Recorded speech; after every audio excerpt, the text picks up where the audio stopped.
Hello everyone, welcome to power physics KV.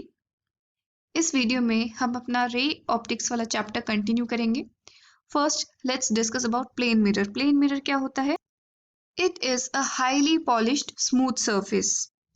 This is how I symbolise a plane mirror, जिसमें एक side reflecting side होती है और दूसरी साइड पॉलिश साइड होती है। Now let's discuss about the laws of reflection. Let us suppose हमारे पास एक मिरर है, कोई भी स्मूथ सरफेस है, हमने उसकी एक नॉर्मल बनाई है। This is the normal to the surface. O point पे सी ओ हमारी नॉर्मल है। ए ओ को बोलते हैं हम इंसिडेंट रे और ओ बी को बोलते हैं हम रिफ्लेक्टेड रे। जो एंगल इंसिडेंट रे बनाती है विद नॉर्मल उसे हम बोलते हैं एंगल ऑफ इंसिडेंस, जिसे मैंने आई से डिनोट किया है। जो एंगल रिफ्लेक्टेड रे बनाती है विद नॉर्मल उसे हम बोलते हैं angle of reflection, which I have denoted with small R. यहाँ पर इसका एक 3D डायग्राम है। The first law of reflection says the incident ray, the reflected ray and the normal at the point of incidence all lie in the same plane। अगर हम एक particular point of incidence की बात करते हैं, जैसे O है यहाँ पर, तो यहाँ पर इंसिडेंट रे, रिफ्लेक्टेड रे और नॉर्मल तीनों के तीनों सेम प्लेन में लाई करते हैं। यहाँ पर आप डायग्राम देख सकते हैं। ये जो मैंने प्लेन ड्रॉ किया है, this is a hypothetical plane और इसी प्लेन में हमारी इंसिडेंट रे भी लाई कर रही है, रिफ्लेक्टेड रे भी लाई कर रही है और नॉर्मल भी लाई कर रही है। तो तीनों के तीनों एक ही प्लेन में लाई करते हैं। This is the first law of reflection. And the second one is the angle of incidence is equal to the angle of reflection. ये दोनों एंगल आई और आर दोनों हमेशा इक्वल होंगे। Now you must have studied in your 10th standard कि हमारे पास दो तरह के स्फेरिकल मिरर्स होते हैं, कनकेव मिरर और कन्वेक्स मिरर। नाउ इनसे रिलेटेड कुछ टर्म्स होती हैं। सबसे पहले तो इस मिरर का जो सेंटर होता है उसे हम बोलते हैं पोल और हम रिप्रेजेंट करते हैं P से। Then they can be assume to be a part of a big sphere. तो इमेजिनरी स्फीयर की पार्ट जो सेंटर होता है उसको हम नाम देते हैं centre of curvature. Same is the case with this convex mirror. इसके जो सेंटर होगा उसको हम नाम देते हैं again centre of curvature. Then at a point in midway between center of curvature and pole, we name this point as focus। इसी तरीके से यहाँ पर भी दोनों के बीच में जो पॉइंट है उसको हम बोलते हैं फोकस। नाउ ये जो स्ट्रेट लाइन इन तीनों पॉइंट से पास कर रही है दोनों केसेस में, इसे हम बोलते हैं प्रिंसिपल एक्सिस। नाउ इनसे रिलेटेड रे डायग्राम समझने के लिए हमें कुछ रूल स्टडी करने पड़ेंगे। अगर हमारे पास एक रे है जो parallel to the principal axis आ रही है in case of concave mirror, then reflection के बाद it will pass through focus. This is the first rule. अगर हमारे पास कन्वेक्स मिरर में एक रे आ रही है parallel to the principal axis and it falls on the surface of convex mirror, then after reflection it appears to be coming from the focus which is behind the convex mirror. इसी तरीके से second rule बोलता है अगर कोई रे focus से पास करती है और वो मिरर पे गिरती है, then after reflection it will go parallel to the principal axis। इसी तरीके से convex mirror के केस में if a ray appears to be going towards the focus, then it gets reflected back parallel to the principal axis। Third rule बोलता है कि अगर कोई रे सेंटर ऑफ कर्वेचर से पास करती है तो वो अपना पाथ रिट्रेस कर लेती है। And in case of convex mirror, if a ray appears to be going towards the center of curvature, then on reflection it retraces its path। वो यहीं से रिफ्लेक्ट हो जाती है और अपना पाथ रिट्रेस कर लेती है। Then the fourth rule states अगर कोई रे इंसिडेंट होती है at some angle, here let this angle be theta, और थीटा किससे बना रही है? पोल से बना रही है। Then it gets reflected back at the same angle। इसी तरीके से कन्वेक्स मिरर में अगर कोई रे थीटा एंगल बनाती है with the pole, then again it gets reflected back at the same angle. Now सबसे पहले हम कनकेव मिरर के रे डायग्राम्स ब्रीफ में डिस्कस करेंगे। Now there is one point to be noted. हमारा सेंटर ऑफ कर्वेचर का जो distance होता है पोल से उसे हम बोलते हैं रेडियस ऑफ कर्वेचर, और जो हमारा फोकस का डिस्टेंस होता है पोल से उसे हम बोलते हैं focal length. And our focal length is half of the radius of curvature। इसका प्रूफ भी हम आगे पढ़ेंगे। Now let us suppose first ray diagram में हम देखेंगे कि हमारे ऑब्जेक्ट की पोजीशन क्या है? इन्फिनिटी पे, it is infinite distance away from the mirror.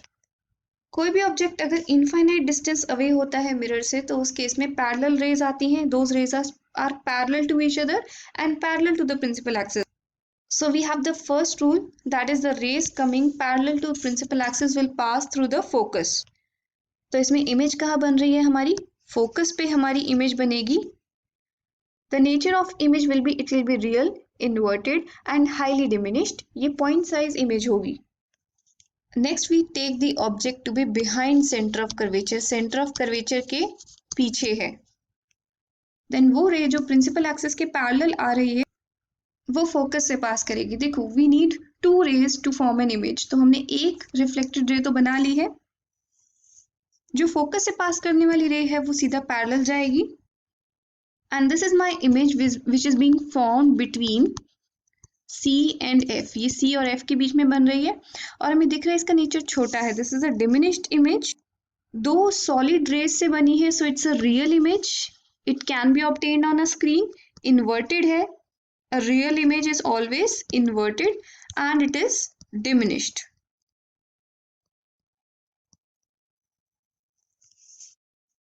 Third case हम लेते हैं जब हमारा ऑब्जेक्ट सेंटर ऑफ कर्वेचर पे है।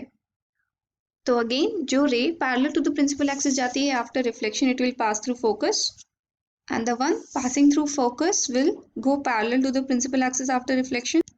Then this will be the image formed, ये हमारी इमेज बनेगी। यहाँ पर हम लिखेंगे कि ऑब्जेक्ट पोजीशन है centre of curvature, then image position भी कहाँ है, सेंटर ऑफ कर्वेचर ही है। The nature of image, image हमें कैसी दिख रही है, इन्वर्टेड दिख रही है तो ये रियल होगी, so real, inverted and the same size as that of object. तो हमें ये सारी बातें लिखनी होंगी।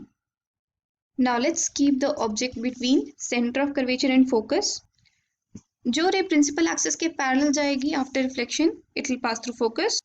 इसी तरीके से हम सेकेंड रे बनाएंगे and this will be my image. यहाँ पर दिख रहा है कि हमारा ऑब्जेक्ट कहाँ है, between focus and centre of curvature, and image बन रही है behind centre of curvature. And what is the nature of image, it is real, inverted and magnified. As we can see यहाँ पर हमारी इमेज बड़ी दिख रही है। Now if we keep the object and focus, this will be the first ray, और दूसरी रे के लिए मैंने फोर्थ रूल लगाया है, that is this angle is equal to this angle. तो हमें दिख रहा है कि ये जो दो रेज हैं ये पैरेलल जा रही हैं, they are going to meet at infinity, so the image that is going to be form is highly enlarged. So the object position is at F and image position is at infinity, and the nature of image is real, inverted and highly enlarged. Now there is one last case in which the object is placed between focus and pole. Then my first ray is this and this is my second ray, और हमें दिख रहा है कि left side पे ये कभी नहीं मिलेंगी, so we are going to extend them on the right side and this will be my image, this will be virtual। ये virtual होगी क्योंकि हम इसे स्क्रीन पे ऑब्टेन नहीं कर सकते, मिरर के पीछे बन रही है और हमें दिख रहा है ये मैग्नीफाइड इमेज है। So here we can say that the object is placed between F and P and image is formed. The position of image is behind the pole. So about the nature of image, it's virtual.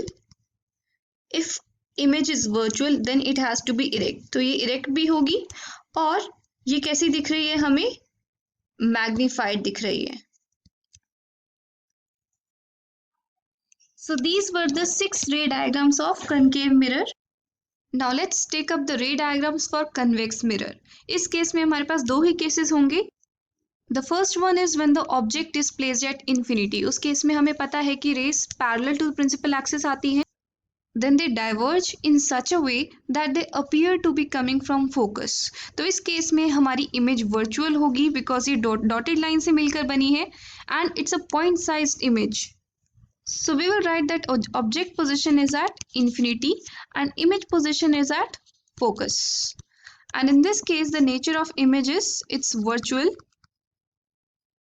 इसका मतलब ये erect भी है और highly diminished भी है। Then the next case is when the object is anywhere between infinity and pole Then this is my first ray, and this is the second ray from the third rule, that is any ray which is going towards the center of curvature will retrace its path. Then in this case, this will be my final virtual image which will be formed. So here the object position is between infinity and P, and the image position होगी हमारी between pole and focus. And the nature of image is virtual, erect and diminished. Now let's discuss about the sign convention जो हम numericals में use करते हैं. Left side में हमेशा reflecting side होती है और राइट साइड में हमेशा पॉलिश साइड होगी. अब वो प्लेन मिरर भी हो सकता है, कन्वेक्स मिरर भी हो सकता है और कनकेव मिरर भी हो सकता है. We attach a coordinate system, जैसे हमारे एक्स वाई कोऑर्डिनेट सिस्टम होता है, इसके साथ हम एक कोऑर्डिनेट सिस्टम अटैच कर देते हैं जिसका ओरिजिन उस मिरर के पोल पे प्रेजेंट है. जो भी डिस्टेंसेस हम पोल से राइट में मेजर करते हैं वो हमारे प्लस एक्स एक्सिस की तरफ जाते हैं, तो यहाँ पर ये डिस्टेंसेस हम क्या लेंगे, पॉजिटिव लेंगे. इसी तरीके से जो डिस्टेंसेस हम पोल से लेफ्ट साइड पे मेजर करते हैं, it means we are going towards the negative X axis, it means will take all those distances as negative. जो हम हाइट्स मेजर करते हैं, हाइट ऑफ द ऑब्जेक्ट, अगर हमारे पास प्रिंसिपल एक्सिस पे कोई ऊपर ऑब्जेक्ट रखा है तो वो डिस्टेंस हम ओरिजिन से ऊपर की तरफ मेजर करते हैं. It means it has to be plus Y direction, तो यहाँ पर ये हाइट जो होती है हम पॉजिटिव मेजर करते हैं. इसी तरीके से जो डिस्टेंसेस हम नीचे की तरफ मेजर कर रहे हैं टुवर्ड्स माइनस वाई डायरेक्शन, वो हम नेगेटिव लेते हैं. फॉर एग्जाम्पल किसी क्वेश्चन में हमारी इमेज रियल और इन्वर्टेड बन रही है, then in that case I take the height of image as negative. इन साइन कन्वेंशंस की हेल्प से हम किसी भी तरह का न्यूमेरिकल आसानी से सॉल्व कर सकते हैं. Now these are some uses of spherical mirrors. Concave mirror के यूजेस हैं, शेव मिरर्स में यूज होते हैं, डेंटिस्ट यूज करते हैं जो टीथ को मैग्नीफाइड देखने के लिए, एस्ट्रोनॉमिकल टेलीस्कोप्स में यूज होते हैं, हेडलाइट्स एंड सोलर फर्नेसेस, इन सब में हम कनकेव मिरर यूज करते हैं. कॉन्वेक्स मिरर के मोस्ट इंपॉर्टेंट यूजेस हैं, रियर व्यू मिरर की तरह यूज होता है, और ट्रैफिक जब आता है शार्प बेंड्स पे, जो ट्रैफिक अगर हमें देखना है तो वहां पर भी कभी कभार कन्वेक्स मिरर्स लगे होते हैं. नेक्स्ट वीडियो में हम फोकल लेंथ और रेडियस ऑफ कर्वेचर के बीच में रिलेशनशिप डिराइव करेंगे, and we will also derive the mirror formula. That's all for now. Have a good day.